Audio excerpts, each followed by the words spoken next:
President Bola Ahmed Tinubu has only spent 1 year in office, but already he has started taking steps towards making sure that he wins the election come 2027.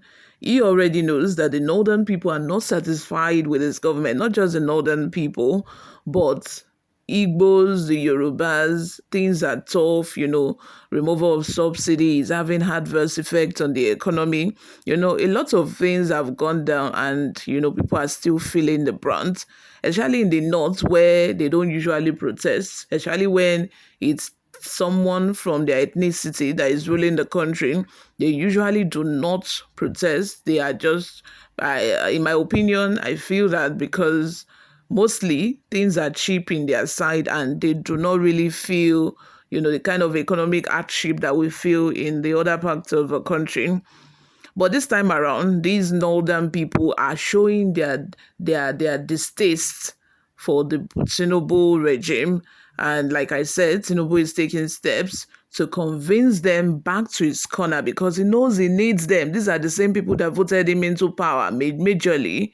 He knows that if he does not have their support, there's no way he can win the election come 2027, and which is why we know that he went for the Muslim tickets using Shettima as his vice. So he truly needs their support this time around.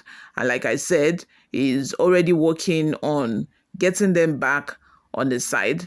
Before we go into the details of today's news, if this is your first time here or you haven't subscribed to this channel, please kindly subscribe, like this video, leave your opinions in the comment section below as well. As the 2027 presidential election approaches, President Bola Tinubu has reportedly initiated efforts to win back the support of northern politicians who have expressed dissatisfaction with his administration. A northerner politician who spoke with Punch on condition of anonymity disclosed that Vice President Kashim Shettima and APC National Chairman Abdullahi Ganduje have been tasked with reaching out to aggrieved northern stakeholders. This move comes after several northern political figures voiced concerns about the Tinubu administration's perceived neglect of northern interests. Key issues raised by northern politicians include alleged marginalization in federal appointments and governance. These concerns have led to significant discontent, with some northern leaders openly expressing regret for supporting Tinubu during the 2023 presidential election. These same people who are complaining that Tinubu neglected them in major federal appointments. During Buhari's regime, didn't he neglect all other ethnic groups to concentrate on appointing just the northern people into major political positions?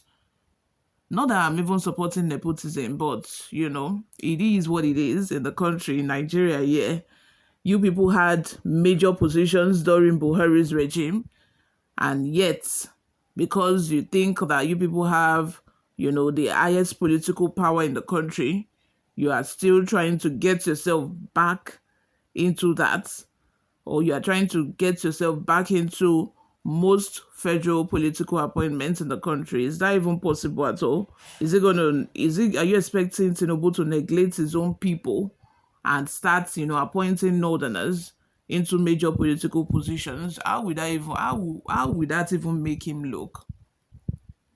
The source said some political bigwigs were interested in certain positions but were not given them, and they have resorted to working against Ashiwaju's return, which is not good. But that does not bring any fear to Ashiwaju's camp to be a little more open. Vice President Kashim Shettima, the national chairman of the APC, Abdullahi Ganduje, and I are all from the north. We are reaching out to the aggrieved stakeholders, and we are also accessible. We are critical stakeholders who hold ground for Ashiwaju in the north. We will reach out to everyone. It is a collective effort. Recall that last week, the Bauchi State Governor, Senator Bala Mohammed, had also lent his voice to the agitation for a northern leader in 2027, vowing to gestation its presidential ambition if former President Goodluck Jonathan agreed to contest.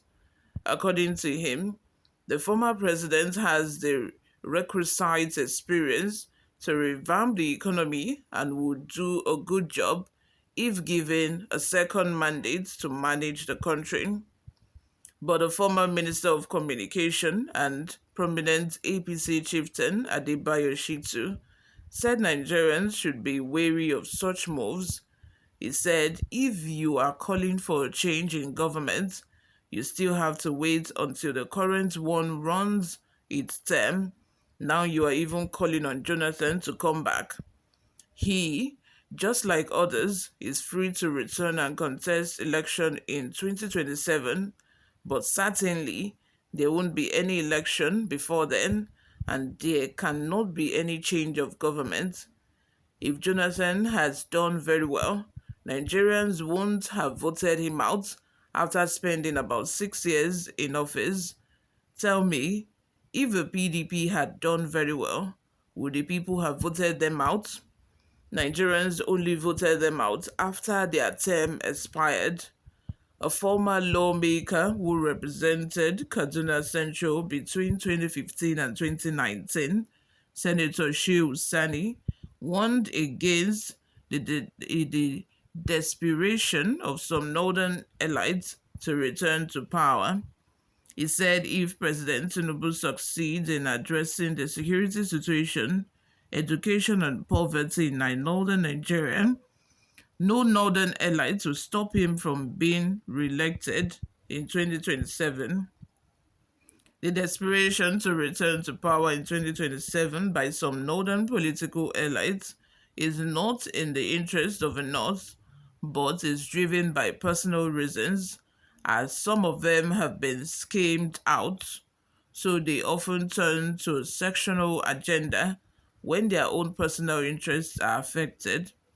Speaking with Newsroom Nigeria, a former Minister of State for Works and National Coordinator of Southwest Agenda for Ashiwaju, Prince Adebayo Adeyeye, said Tinubu had sufficient loyalists on his side to confront any opposition coming from any angle. I believe that by the time we approach 2027, Nigerians will know that the president will win his second term as president, he added. You all, let's have your thoughts in the comment section. What do you all think? Subscribe to this channel if you haven't already done that. I will see you in my next video. Bye for now.